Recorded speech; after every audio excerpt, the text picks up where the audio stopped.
പുരക്ക് നാരങ്ങയില്ല, നാരങ്ങ വാങ്ങിച്ചിട്ട് വന്നിട്ട് പീടിയെ പോയിട്ട് തിരിച്ചു വരുമ്പോൾ സാധനം കാണുന്നത്. റോഡിൻ്റെ സൈഡിൽ രണ്ട് അപ്പുറത്തെ പെരക്കുണ്ട്, രണ്ട് കളിക്കുന്ന സാധനം, ഒരു സ്കൂട്ടറും ഒരു ഇതും. അങ്ങനെ പിന്നെ ഒന്നും നോക്കിയിട്ടില്ല, നല്ല എടുത്ത ചാമ്പി ഒന്ന് കാറിലെടുത്ത് മറ്റേത് അവിടെ ഒഴിവാക്കിയിട്ട് സ്കൂട്ടർ മാത്രം എടുത്തിട്ട് വന്നു. സ്കൂട്ടറാണെങ്കിൽ നല്ല അടിപൊളി സ്കൂട്ടറാണ്. പിന്നെ ഒന്നും നോക്കിയിട്ടാ, പിന്നെ നേരെ എടുത്ത് വന്ന് അങ്ങനെ നേരെ എഞ്ചിൻ ബാഗെല്ലാം അയച്ച്. എഞ്ചിൻ ബാഗെല്ലാം നോക്കുമ്പോൾ ബാറ്ററിയും കാര്യമെല്ലാം കറക്റ്റുണ്ട്, എല്ലാം ഉണ്ട്. ടയറാണെങ്കിൽ പക്ക, ഓരോ കിലോമീറ്ററും കാര്യമൊന്നും വണ്ടി ഓടിയിട്ടില്ല. കാണുമ്പോൾ തന്നെ ആ നീറ്റ്നെസ് മനസ്സിലാവും. പിന്നെ ചെറിയ പെയിൻറ്റ് വർക്കും കാര്യമൊന്നുമില്ല, എല്ലാം വാഷ് ചെയ്തൊന്നും പോകുന്നില്ല. പിന്നെ ഉള്ളത് വണ്ടിക്ക് ചാർജറില്ല. നേരെ നമ്മളെ ഗ്യാരേജിൻ്റെ സാധനം തുറന്നില്ലേ, അവിടെ പോയി നമുക്ക് ചാർജറും സെറ്റാക്കി നേരെ വണ്ടി എടുത്ത് നേരെ ചാർജ് കൊണ്ടുവച്ചു. പിന്നെ ഓണാവില്ല എന്നറിയില്ല. അങ്ങനെ വണ്ടിയാണെങ്കിൽ വണ്ടി ഓണാക്കി ചാർജും കൊടുത്ത് വെച്ചിട്ട് ഞാൻ പോയിട്ട് കടന്നുറങ്ങി. പിന്നെ വന്നിട്ട് നോക്കുമ്പോൾ വണ്ടി ഓണാകുന്നില്ല. വണ്ടി ഓണാകുമ്പോൾ ഞാൻ വിചാരിച്ച വണ്ടി മൊത്തം കംപ്ലൈൻ്റ് ആയിരുന്നു. പിന്നെയും കുറച്ച് കഴിഞ്ഞ് പ്രതീക്ഷ കൈവിട്ടെടുത്തു, ഞാൻ ചാർജർ ഒന്ന് മാറ്റി വെച്ചേക്ക്.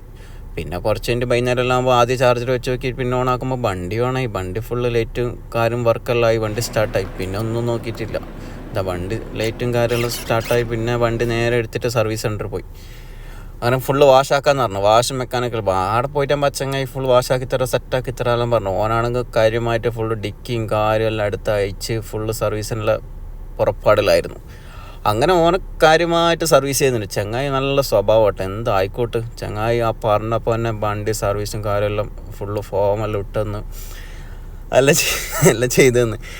അങ്ങനെ സർവീസെല്ലാം ചെയ്ത് വണ്ടി നോക്കുമ്പോൾ പെയിൻറ്റും വർക്കും കാര്യമൊന്നുമില്ല, എഞ്ചിൻ ഭാഗവും കാര്യമെല്ലാം ക്ലിയറാണ്. ഇനി അവിടെ എത്തിയിട്ട് നാട്ടിലെത്തിയിട്ട് രജിസ്ട്രേഷൻ മാറ്റണം. ഡൽഹിയിൽ കേരള കിലോമീറ്റർ ഓടാത്തതുകൊണ്ട് പിന്നെ ടയറും കാര്യമെല്ലാം 3 ടയറും പിന്നെ ഒന്നും മാറ്റേണ്ടൊന്നും വന്നിട്ടില്ല. പിന്നെ ഓർണവും കാര്യവും പാട്ടും എല്ലാം സ്റ്റീരിയോ എല്ലാം ചെക്ക് ചെയ്ത് വണ്ടി ഫുള്ള് സെറ്റപ്പ് ചെയ്ത് ഈ ലുക്കിൽ ഇറങ്ങി. വണ്ടി നോക്കിയപ്പോൾ ഷോറൂമിൽ നിന്ന് പുതിയ ഇറക്കിയ പോലെ അല്ലേ.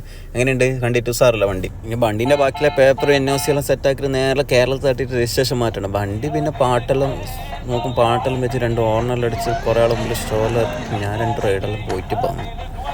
അപ്പോൾ എങ്ങനെയുണ്ട് വണ്ടി, എങ്ങനെയുണ്ട്, അടിപൊളിയല്ലേ. വണ്ടി ഫുൾ സെറ്റാണ്. എൻ്റെ ടയർ മാറ്റാനൊന്നും ആയിട്ടില്ല, അതുകൊണ്ട് ആ വലിയ ചിലവൊന്നും വരില്ല എന്ന് തോന്നുന്നു. എങ്ങനെയുണ്ട്, പൊളിയല്ലേ.